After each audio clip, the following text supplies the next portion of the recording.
Queridos estudiantes y profesores, nuestro saludo para todos y sean bienvenidos.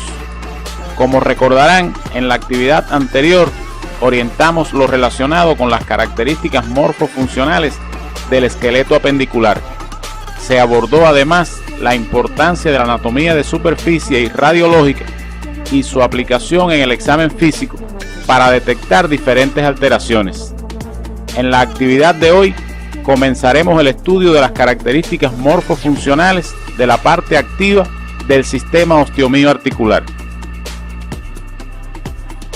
Con el estudio de este tema estarán en condiciones de explicar las características morfofuncionales de las diferentes variedades del tejido muscular e interpretar las acciones musculares y los diversos movimientos articulares del hombre basados en el conocimiento de las características morfofuncionales del músculo como órgano y de su funcionamiento sistemático en forma de sistema de palancas, así como comprender el fundamento de las acciones de prevención y rehabilitación, teniendo como base el conocimiento de las palancas existentes en el mismo y de los factores que influyen en los movimientos articulares.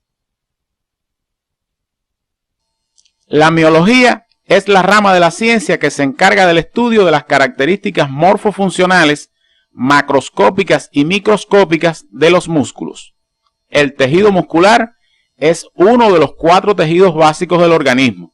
Se origina mayoritariamente del mesodermo y se clasifica atendiendo a las características morfofuncionales de sus células, a su localización e inervación, en 3 variedades que son esquelético, liso y cardíaco. El tejido muscular esquelético deriva del mesodermo paraxil, que forma somitómeras en la región cefálica y somitas desde la región occipital hasta la región sacra. El músculo liso se diferencia a partir de la hoja espláncnica del mesodermo que rodea al intestino y sus derivados, y del ectodermo, del que deriva el músculo del iris, el de las glándulas mamarias y el de las sudoríparas. El músculo cardíaco deriva del mesodermo espláncnico que rodea al tubo cardíaco. En resumen, el sistema muscular se desarrolla a partir del mesodermo, con excepción de algunos tejidos musculares lisos.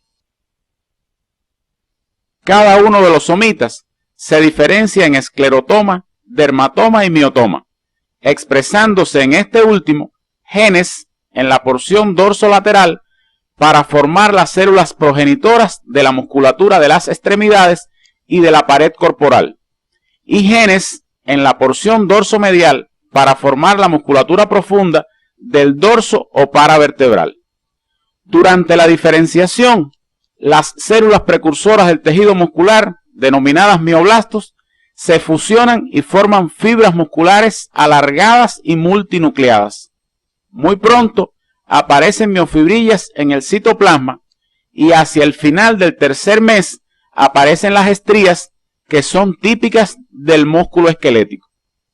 Un proceso análogo tiene lugar en los 7 somitómeros ubicados rostral a los somitas occipitales, con la diferencia de que no se dividen en segmentos de esclerotomas y dermomiotomas. Los mioblastos diferenciados migran a las diferentes regiones y es el tejido conectivo el que controla los patrones de formación del músculo. En la región cefálica, estos tejidos conectivos derivan de las células de la cresta neural. En las regiones cervical y occipital, provienen del mesodermo de las somitas, y en la pared corporal y los miembros se originan del mesodermo somático. Hacia finales de la 5ª semana, las futuras células musculares están agrupadas en una pequeña porción dorsal, el epímero, formado a partir de las células dorsomediales del somita, y una porción ventral más grande, el hipómero, formado por la migración de las células dorsolaterales. Los nervios que inervan los músculos segmentarios también se dividen en un ramo primario dorsal para el epímero y un ramo primario ventral para el hipómero. Los mioblastos de los epímeros forman los músculos extensores de la columna vertebral y los de los hipómeros dan lugar a los músculos de las extremidades y de la pared corporal. Los hipómeros de los segmentos torácicos y abdominales se separan en 3 hojas, originando los músculos flexores de la pared ventrolateral de estas regiones. En el extremo ventral de los hipómeros aparece una columna longitudinal que en la región del abdomen da lugar al músculo recto anterior del abdomen y en la región cervical a los músculos infrayoideos.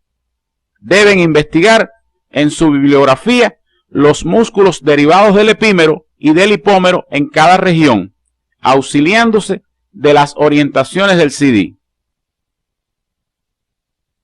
Los esbozos de los miembros superiores se encuentran frente a los 5 segmentos cervicales inferiores y a los 2 torácicos superiores, y los de los miembros inferiores frente a los 4 segmentos lumbares inferiores y a los 2 sacros superiores.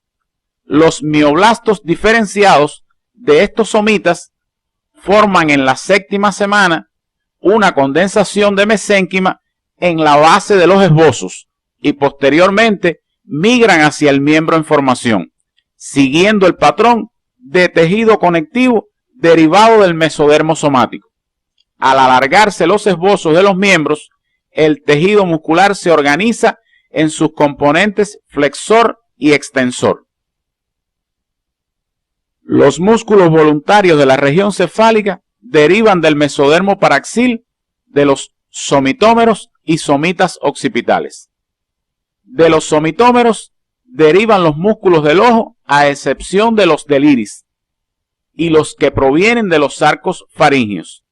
De los 4 primeros somitas occipitales derivan los músculos laringios y los de la lengua. Los mioblastos en la región cefálica migran por el tejido conectivo originado de las células de las crestas neurales. Los mioblastos que migran a los arcos faringios participan en la formación de los músculos de la cara y el cuello, destacándose el primer arco en la génesis de los músculos de la masticación y el segundo en los de la expresión facial. Los componentes musculares de cada arco tienen su propio nervio craneal. La ausencia parcial o total de uno o más músculos esqueléticos es bastante frecuente y en ocasiones pasa inadvertida. En casos raros, la falta de desarrollo muscular normal puede ser amplia, provocando inmovilidad de muchas articulaciones, acompañadas de hipoplasia de los músculos asociados, denominada artrogriposis múltiple. La causa de esta anomalía incluye enfermedades neurogénicas y miopáticas primarias. Los músculos afectados se sustituyen total o parcialmente por tejido adiposo y fibroso. Antes de comenzar con el estudio detallado del tejido muscular, es importante considerar la terminología específica que se utiliza relacionada con los componentes celulares, la que difiere de la ya conocida. A la célula muscular también se le llama fibra muscular, debido a su forma. A la membrana plasmática se le conoce con el nombre de sarcolema. Al citoplasma se le denomina sarcoplasma. A las mitocondrias, sarcosomas. A los filamentos de carácter contráctil que se disponen a lo largo del eje longitudinal de la célula se les denomina miofilamentos. Cuando estos se agrupan, se llaman miofibrillas.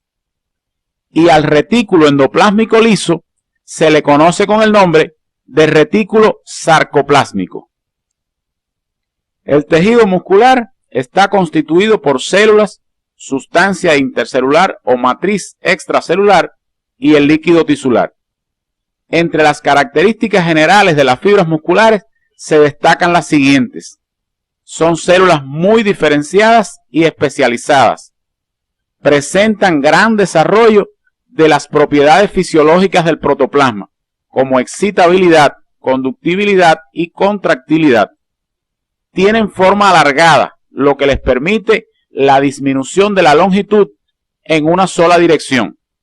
Y en su citoplasma ocurren reacciones propias del metabolismo celular y las transformaciones de energía, lo que le permite el desplazamiento de las proteínas contráctiles. El tejido muscular tiene una estrecha relación con el tejido conectivo, el que forma tres envolturas denominadas epimicio, perimicio y endomicio. El epimicio es el tejido conectivo que rodea al músculo externamente. El perimicio rodea al haz de fibras y el endomicio a cada fibra. Este último presenta fibroblastos y fibras reticulares. El tejido conectivo mantiene unidas las fibras musculares, permitiendo que la fuerza de contracción generada por cada fibra actúe sobre el músculo como órgano.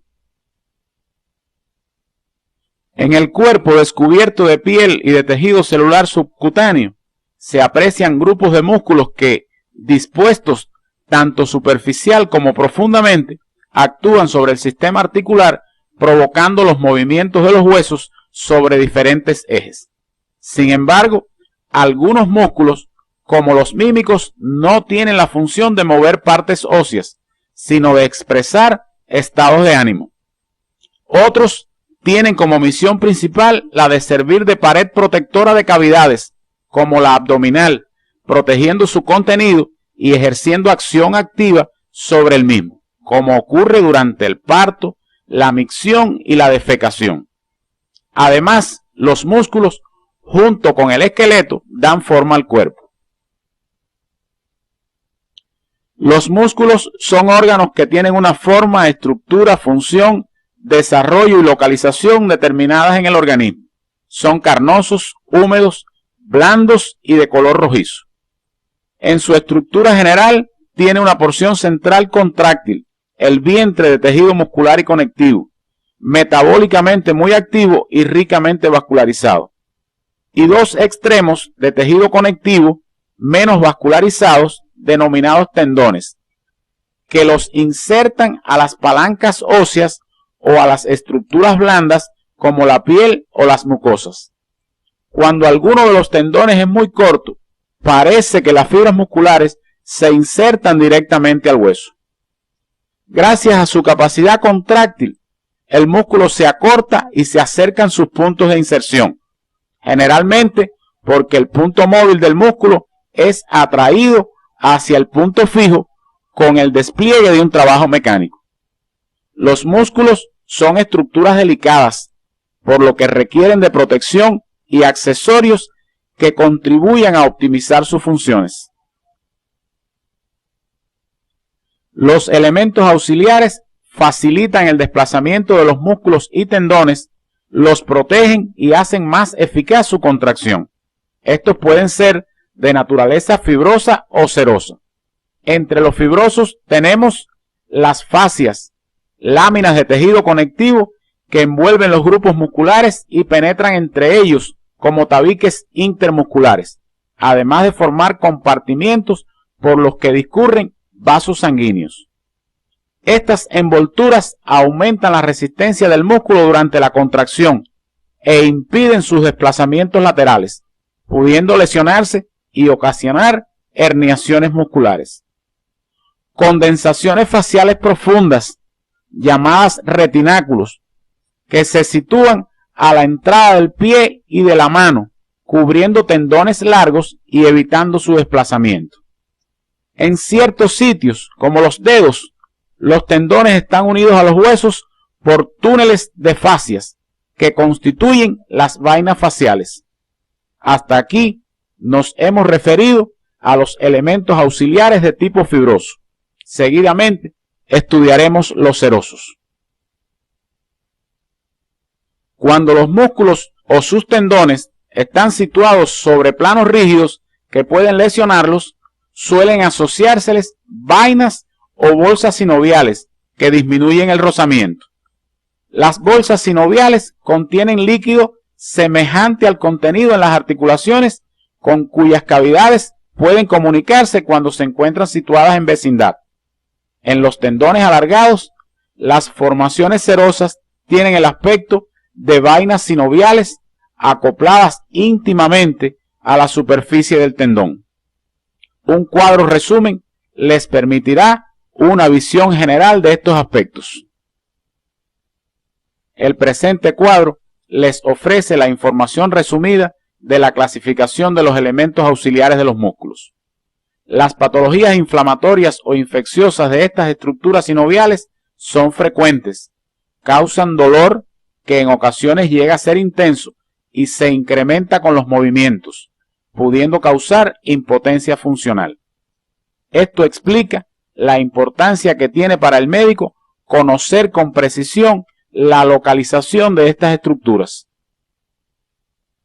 La contracción muscular encaminada a la realización de un movimiento no se produce de manera independiente por parte de un músculo o grupo de músculos, sino que varios elementos musculares se asocian complementando sus funciones.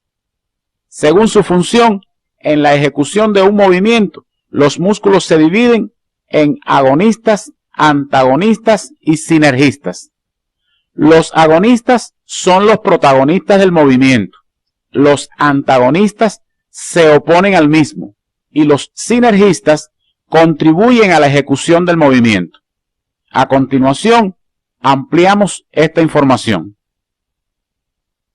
Son los responsables directos de cada movimiento. Se denominan motores primarios a los que actúan permanentemente en el movimiento, realizando la mayor parte del trabajo. Motores secundarios a los que actúan en momentos del movimiento que requieren mayor fuerza. Y motores de sinergia a los que actúan solamente cuando se requiere una fuerza especial más intensa. También se reconocen músculos iniciadores, que son los que modifican la posición de los huesos y permiten la acción de los motores primarios. Para el caso específico de la flexión del antebrazo, son agonistas los músculos flexores del grupo anterior del brazo. Los músculos antagonistas se oponen al movimiento de los agonistas. Su acción es tan importante como la de aquellos y su función es la de lograr que la ejecución del movimiento no sea brusca. En el movimiento de flexión del antebrazo son antagonistas los músculos extensores del brazo. Los músculos sinergistas son los que, sin ser responsables directos del movimiento, contribuyen a su realización, modificando la acción de los agonistas. Pueden ser fijadores cuando fijan la inserción de origen de los músculos agonistas y neutralizadores cuando contrarrestan la acción no deseada de aquellos. Si analizamos de nuevo el movimiento de flexión del antebrazo, son sinergistas los músculos que fijan el miembro al tronco, es decir, los que se encuentran en el cinturón. Su función fundamental consiste en anular para ese movimiento las acciones colaterales que pueden realizar los agonistas.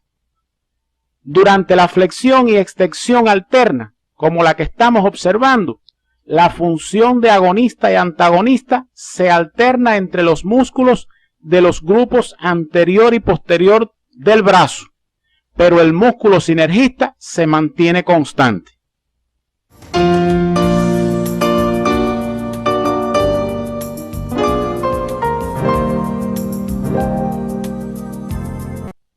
Atendiendo a su forma, los músculos se clasifican en largos, cortos y anchos. Los anchos se sitúan preferentemente en el tronco y su tendón es aplanado, recibiendo el nombre de aponeurosis. Los largos se sitúan generalmente en los miembros. Algunos se inician por más de una cabeza y se denominan policéfalos, como los músculos bíceps, tríceps y cuádriceps. Otros presentan varios vientres separados por intersecciones tendinosas, producto de su origen a partir de diferentes miotomas. Estos son los denominados digástricos o poligástricos.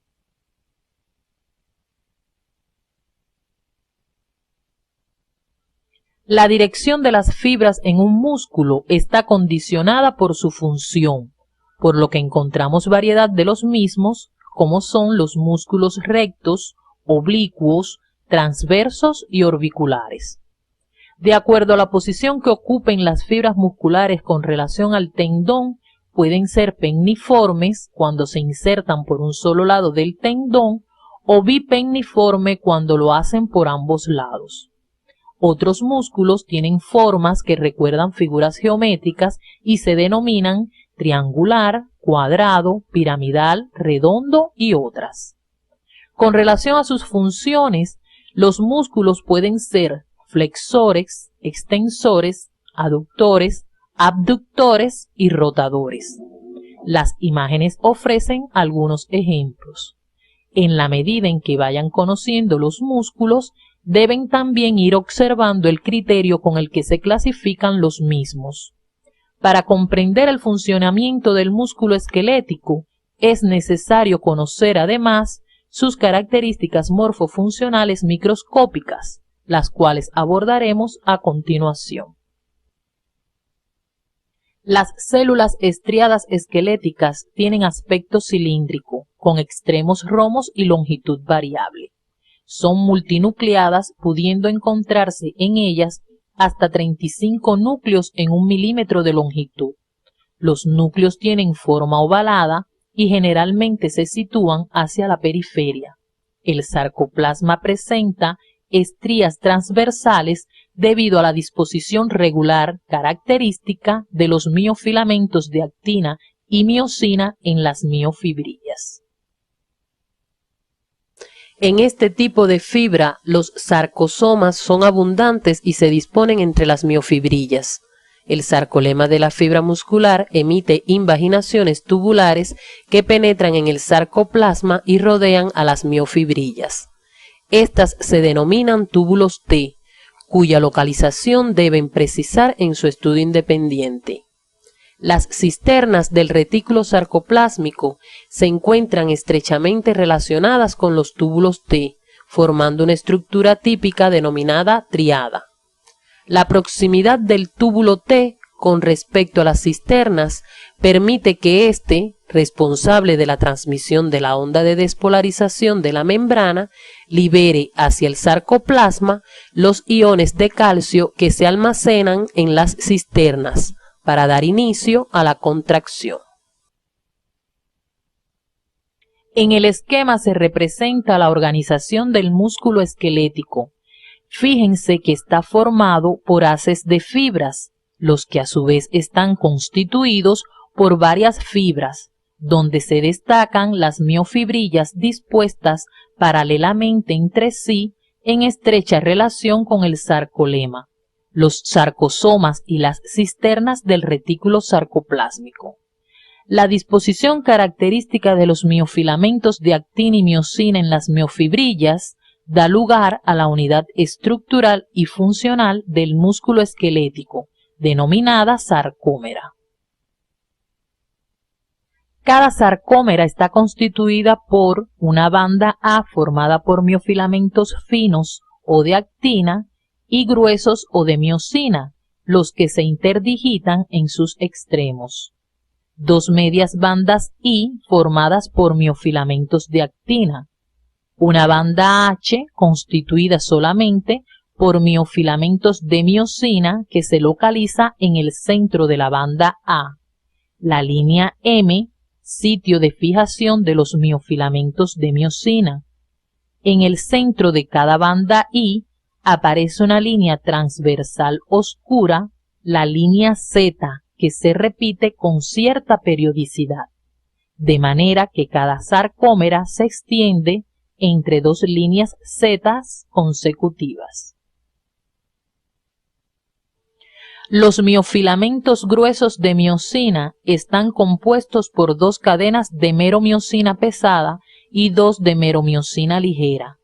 Cuentan con una cabeza y una cola. La unión de las colas forman el cuerpo del miofilamento, mientras que las cabezas quedan libres a los lados formando los llamados puentes cruzados, que juegan un papel importante en el mecanismo íntimo del deslizamiento. Los miofilamentos finos de actina están formados por dos cadenas delgadas de tropomiosina, dos cadenas gruesas de actina F y moléculas de troponina unidas a los lados de la cadena de tropomiosina. Intercaladas en las cadenas de actina y representadas en color negro, existen moléculas de actina G, las que son el punto de unión de los puentes cruzados de los miofilamentos gruesos.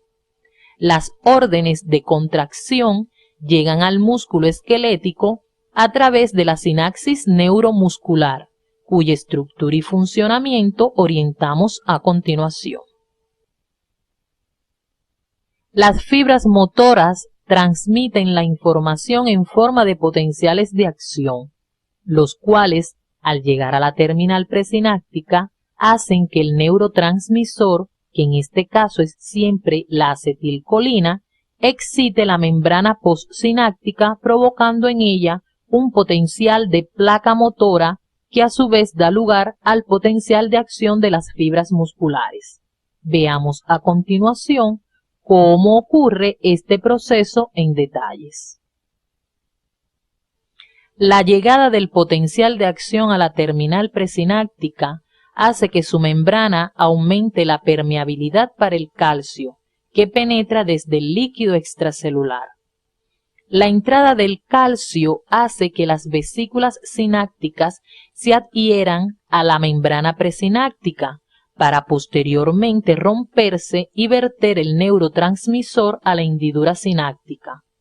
Este último difunde hasta la membrana postsináptica y se une a los receptores de la misma para dar lugar al potencial de placa motora, el que genera entonces el potencial de acción. Como ven, la sinapsis neuromuscular está constituida y funciona de manera muy similar a la neuroneuronal. Sin embargo, entre ambas existen diferencias importantes, tanto morfológicas como funcionales, que veremos a continuación. Las principales diferencias morfológicas entre la sinapsis neuromuscular y neuroneuronal están dadas porque la membrana postsináptica de la sinapsis neuromuscular se invagina y se pliega para ampliar su superficie y además su hendidura sináptica es más estrecha. Desde el punto de vista funcional, la sinapsis neuromuscular siempre utiliza como neurotransmisor la acetilcolina, por lo que es siempre excitatoria.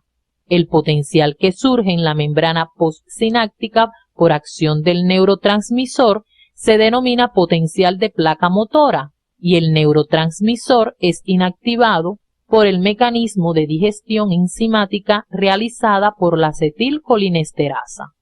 Veamos a continuación algunos aspectos de interés del potencial de placa motora. El potencial de placa motora o potencial de placa terminal es la modificación del potencial de membrana en reposo que se produce en la membrana postsináptica de la sinapsis neuromuscular por efecto de la acetilcolina, que es su neurotransmisor. Es un potencial local cuyo registro gráfico, características físicas y bases iónicas son muy similares a las del potencial postsináptico excitatorio, con la particularidad de que siempre produce el potencial de acción, por lo que no cumple los principios de sumación temporal ni espacial. La transmisión sináptica neuromuscular puede ser modificada por algunas sustancias, entre las que se destacan algunos fármacos. Los fármacos que modifican la transmisión sináptica neuromuscular, facilitándola o estimulándola, se denominan sináptico-miméticos, y entre ellos tenemos los de acción similar a la acetilcolina, como la metacolina, el carbacol y la nicotina, y los inactivadores de la acetilcolinesterasa, como la neostigmina y la fisostigmina. Los que bloquean o dificultan la transmisión se llaman sinápticolíticos y entre ellos están las sustancias curariformes como la D-tubocurarina y el bromuro de pancuronio. Otro aspecto de interés del funcionamiento del músculo esquelético son sus propiedades eléctricas.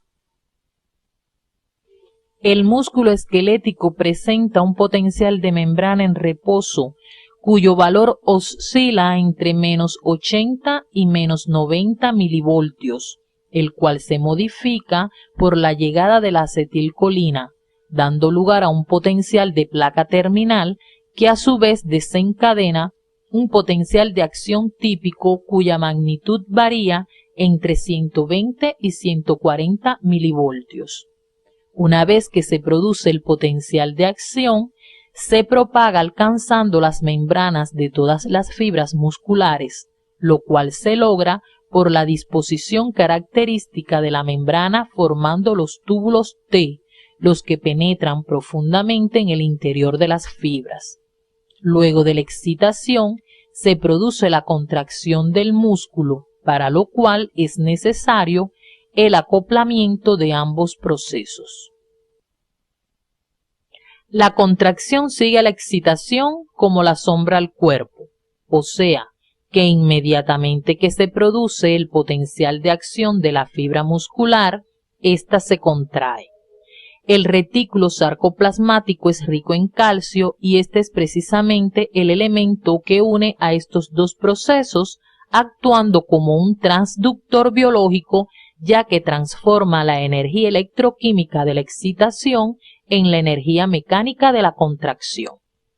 Cuando el potencial de acción se propaga a lo largo del sarcolema de la fibra muscular a través de los túbulos T, alcanza las cisternas del retículo despolarizándolas, lo que hace que el calcio abandone el mismo y se distribuya entre los miofilamentos, produciendo el acoplamiento entre la excitación y la contracción. Veamos a continuación cómo ocurre la contracción de la fibra muscular. La contracción del músculo se produce por el deslizamiento de los miofilamentos finos entre los gruesos.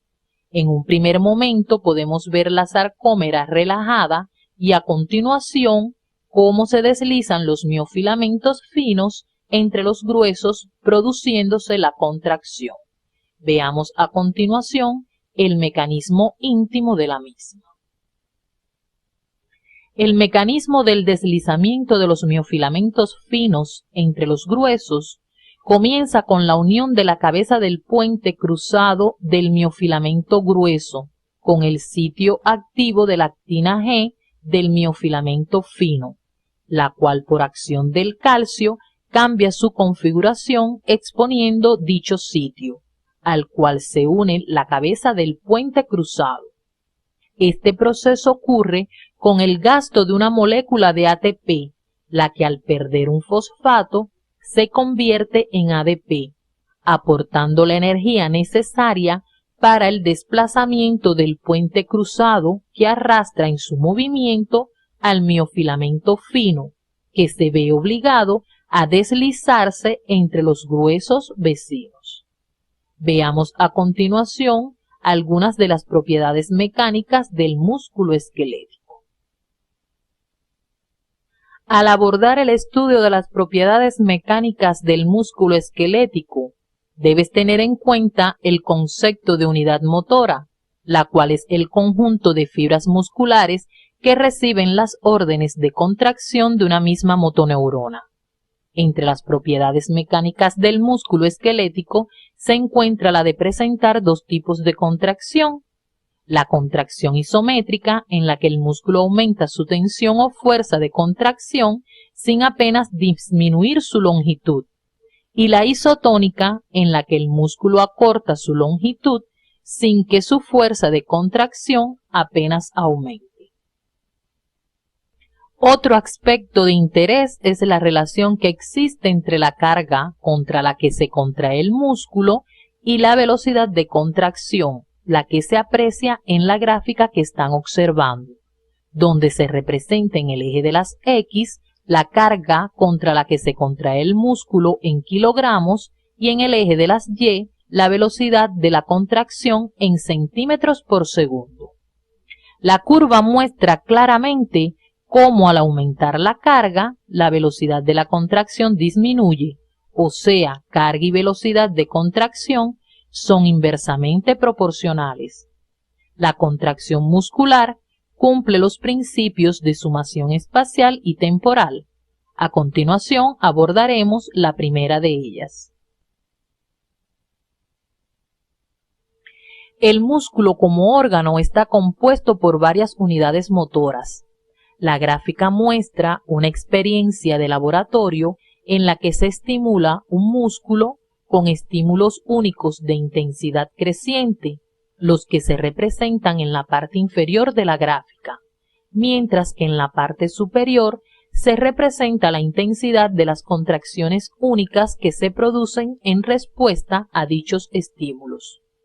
Observen cómo en la medida en que aumenta la intensidad de los estímulos, aumenta la intensidad de la contracción del músculo, lo que se debe a que al aumentar la intensidad del estímulo, aumenta el número de unidades motoras que se contrae, dado que éstas tienen umbrales de estímulo diferentes y al ir aumentando la intensidad de estimulación, se van alcanzando progresivamente dichos umbrales. Es decir, se van sumando unidades motoras a la contracción, lo que se conoce con el nombre de sumación espacial de la contracción. Sin embargo, llega el momento en que aunque siga aumentando la intensidad de los estímulos, no aumenta más la intensidad de la contracción, lo cual se debe a que ya se encuentran contraídas todas las unidades motoras que integran el músculo. A continuación abordaremos la sumación temporal de la contracción. En la presente gráfica, al igual que en la anterior, en la parte inferior se representan los estímulos y en la parte superior la respuesta contráctil que da el músculo a dicha estimulación. En este caso también se estimula un músculo, pero se hace con estímulos de intensidad constante y de frecuencia creciente. Observen cómo, a medida que aumenta la frecuencia, se reduce el intervalo de tiempo entre un estímulo y el siguiente, de modo que el músculo no tiene tiempo de relajarse y responde con contracciones sucesivas de intensidad creciente hasta alcanzar una intensidad máxima, en la que ya no se relaja, llegando el momento en que, aún aumentando más la frecuencia de estimulación, la intensidad de su contracción comienza a disminuir. A este aumento mantenido de la intensidad de la contracción, producido por estímulos de frecuencia creciente, se le denomina tétanos, el que inicialmente es incompleto o dentado y luego completo o liso. La disminución de la intensidad de la contracción que se produce luego del tétanos completo se debe a la aparición de la fatiga muscular, de la que hablaremos a continuación. La fatiga muscular es la incapacidad del músculo para contraerse y según su causa es de dos tipos: fatiga de transmisión, la que se produce por agotamiento del neurotransmisor a nivel de la sinapsis, y fatiga de contracción, que se debe al agotamiento de la energía metabólica necesaria para la contracción del músculo. Para comprender la función que realizan los músculos en cada movimiento, es necesario tener en cuenta que su acción depende del punto donde se aplica la fuerza y del lugar donde se sitúa la resistencia que hay que vencer. De estos contenidos se ocupa la biomecánica. La biomecánica es la rama de la ciencia que estudia los movimientos mecánicos de los seres vivos. Su alcance se extiende a la totalidad de los movimientos que van desde el modo de andar del cuerpo humano hasta los movimientos moleculares, que incluye el de los fluidos corporales, la mecánica de la respiración, los desplazamientos celulares y otros. Un área particular dentro de su objeto de estudio es el sistema osteomioarticular, como estructuras mecánicas sometidas a movimientos y fuerzas. Abarca el análisis de la locomoción humana y de las fuerzas deformantes que sufre el cuerpo en situaciones de accidente. El trabajo biomecánico del sistema osteomioarticular se basa en sistemas de palancas. ambas. Dentro de estos sistemas, los puntos móviles del esqueleto están organizados funcionalmente, distinguiéndose en cada caso un punto de apoyo sobre el que tiene lugar el movimiento, un brazo de fuerza, lugar donde ésta se aplica, y un brazo de resistencia. En el aparato locomotor humano, los puntos de apoyo están constituidos por las articulaciones. La potencia o fuerza la aportan los músculos agonistas y la resistencia es la fuerza que tiene que ser vencida para que el movimiento se produzca. Existen diferentes tipos de palancas según la disposición que adopten sus elementos componentes. Siguiendo estos criterios, las palancas se clasifican en palancas de primer grado o de equilibrio. Son aquellas en que el punto de apoyo se coloca en el centro entre el brazo de resistencia y el de fuerza.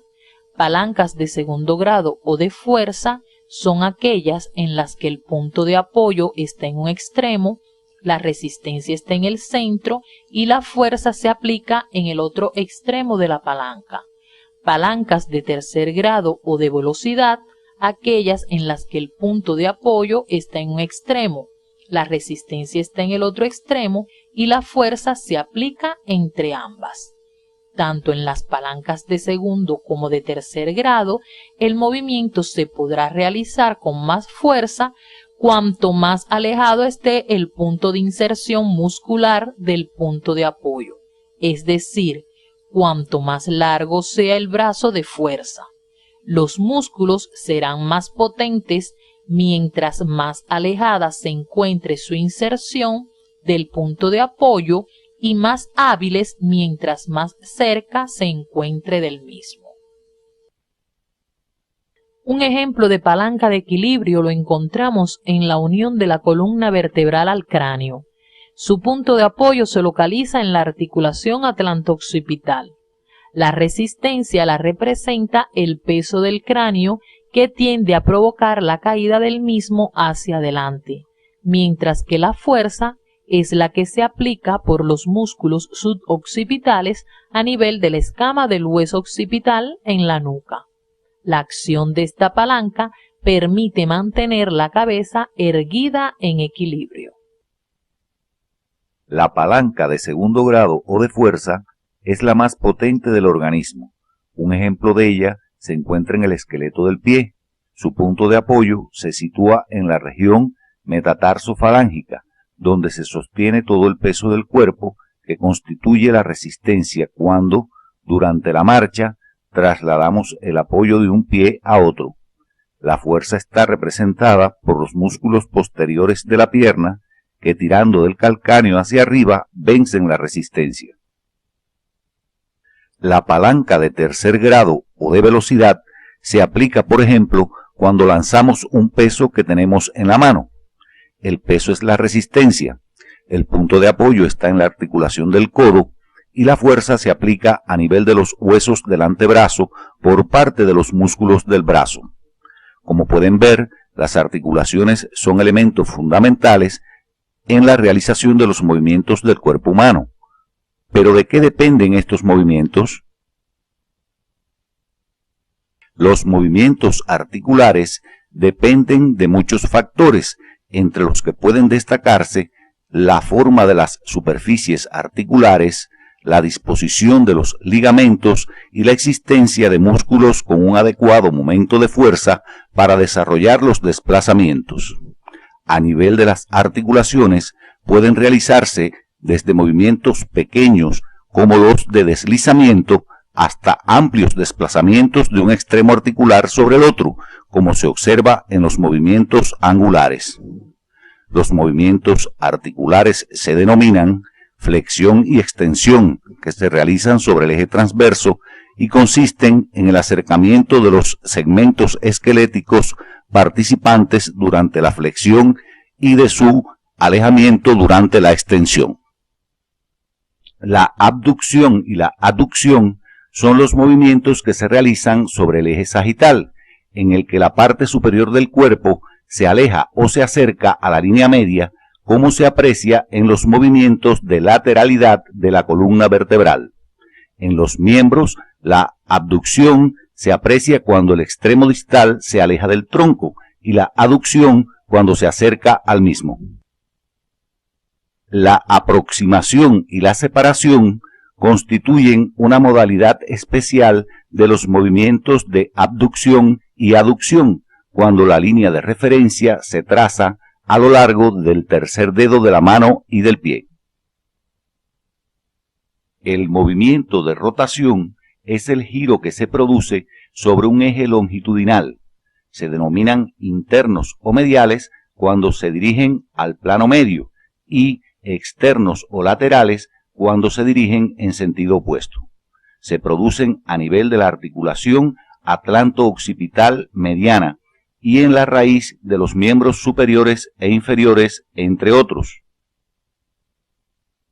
La pronación y la supinación son formas especiales de rotación que se realizan en el antebrazo y en el pie, como puede apreciarse en la imagen.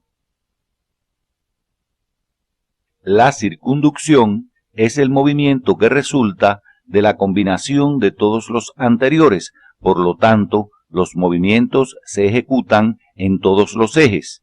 Solo se realiza en las articulaciones esferoidales. Otros movimientos con características especiales que no se ajustan a ninguna de las descripciones anteriores se realizan en ciertas articulaciones del organismo. Tales son la propulsión y retropulsión de la mandíbula, la anteflexión y retroflexión del miembro superior y las flexiones dorsal y plantar del pie. Los factores que influyen en los movimientos articulares pueden clasificarse en activos y pasivos. Entre los activos se encuentran los músculos que, según su acción, pueden ser agonistas, antagonistas o sinergistas. Entre los pasivos tenemos la forma de las caras articulares. El parecido de estas a diferentes figuras geométricas determinará que los movimientos articulares se realicen sobre los ejes correspondientes a tales figuras. Otro factor pasivo que influye en los movimientos articulares es la diferencia de tamaño entre las caras articulares. Las articulaciones son más móviles mientras más se diferencien entre sí sus caras articulares. También influyen en los movimientos articulares los cuerpos cartilaginosos intraarticulares, los que confieren mayor libertad de movimiento a las articulaciones, así como la disposición de los ligamentos articulares y las partes blandas que existen alrededor de las mismas. En la imagen se muestran algunos de los factores estudiados presentes en la articulación de la rodilla. Hasta aquí hemos visto cómo el músculo esquelético participa en la biomecánica articular. Existen otras variedades de tejido muscular que participan en otras modalidades de movimientos en el organismo, cuyas características morfofuncionales estudiaremos a continuación. El músculo liso se encuentra formando parte de la pared de las vísceras y de los vasos sanguíneos y linfáticos. Desempeña una función importante en el mantenimiento del tono muscular y en la regulación de procesos fisiológicos como la digestión, la respiración y el flujo sanguíneo.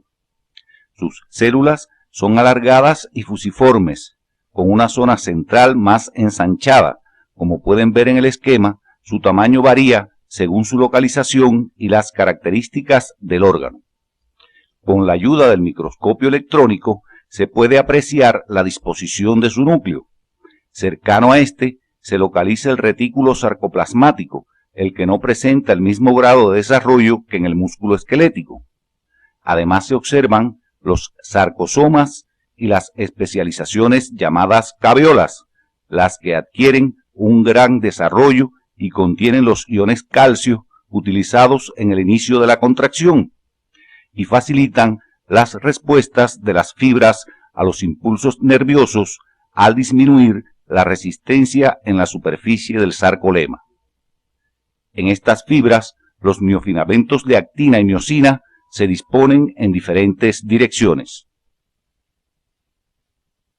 En los cortes histológicos teñidos con hematoxilina y eosina, como el que están observando, el sarcoplasma de la fibra se muestra acidófilo y el núcleo tiene forma oval y se encuentra en la parte más ancha de la fibra o ligeramente excéntrico.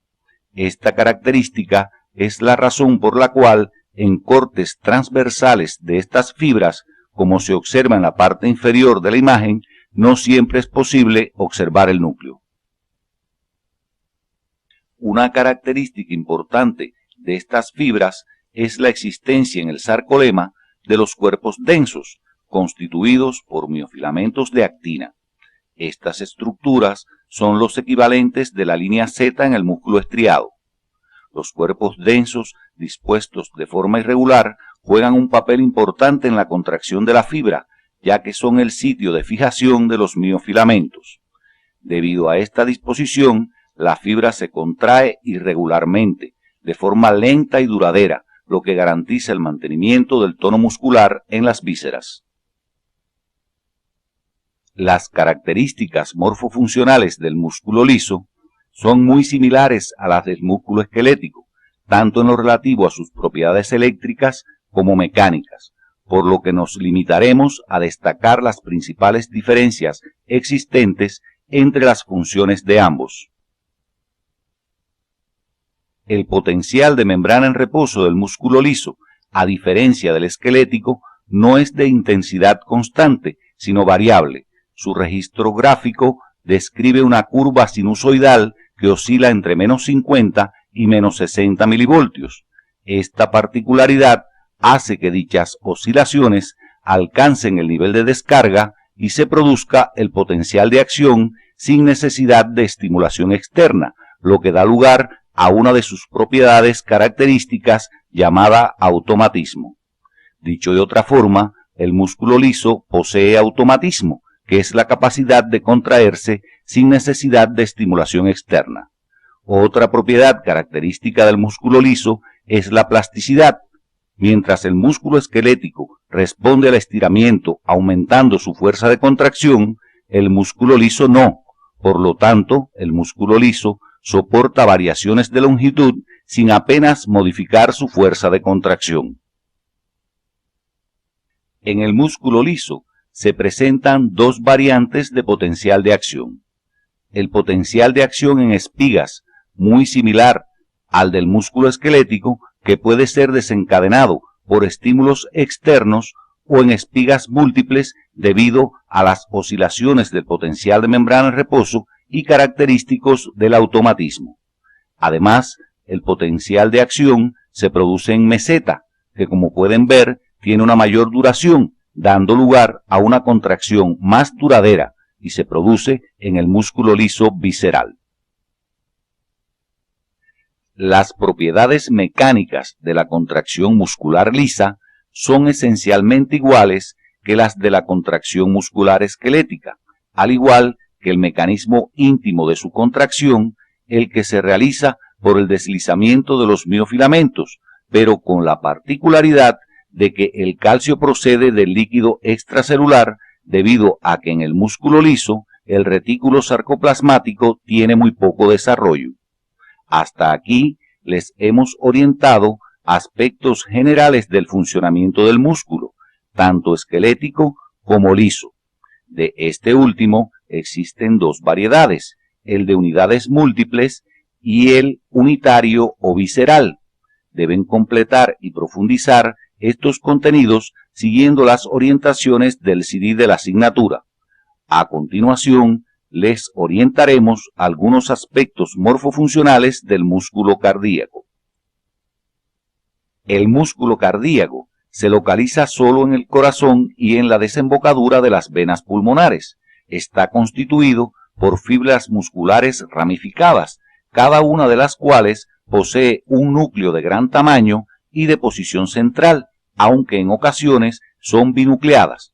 Las fibras cardíacas también presentan estriaciones transversales en el sarcoplasma, aunque no tan netas. Entre las miofibrillas se localizan abundantes sarcosomas dispuestas en hileras debido al alto consumo energético del miocito cardíaco. Por la misma razón, en el sarcoplasma es muy abundante el glucógeno. En los lugares de unión de dos células adyacentes se presenta una línea oscura transversal llamada disco intercalar. Con la utilización del microscopio electrónico se ha comprobado que los discos intercalares son especializaciones del sarcolema de las fibras cardíacas que participan en la unión y en la conducción intrasarcoplasmática del impulso de excitación.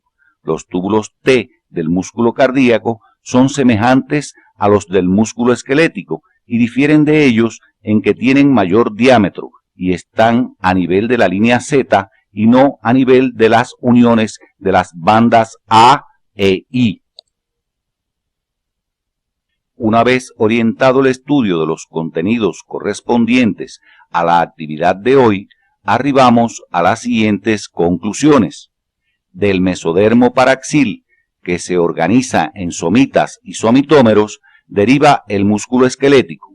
Los somitas originan la mayor parte de los músculos del esqueleto axil y los del esqueleto apendicular, y los somitómeros la mayoría de los músculos de la cabeza.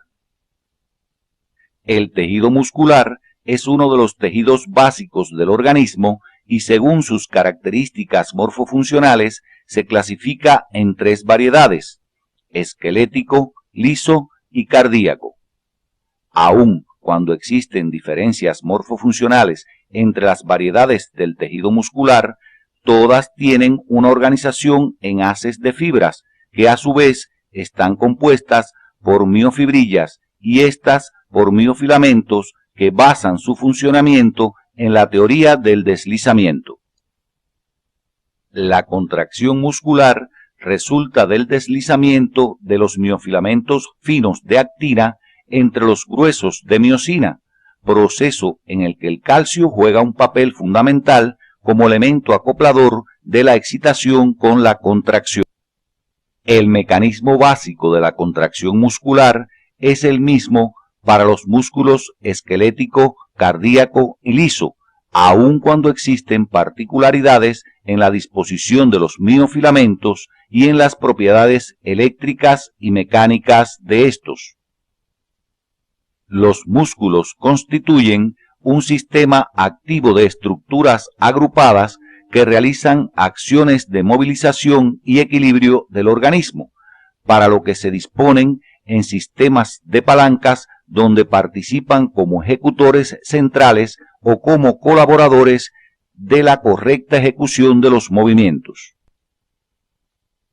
Los movimientos articulares resultan de la acción de los músculos que al contraerse acercan sus extremos, provocando el desplazamiento de las partes óseas donde están fijados, lo que puede ser modificado por factores de diversa índole.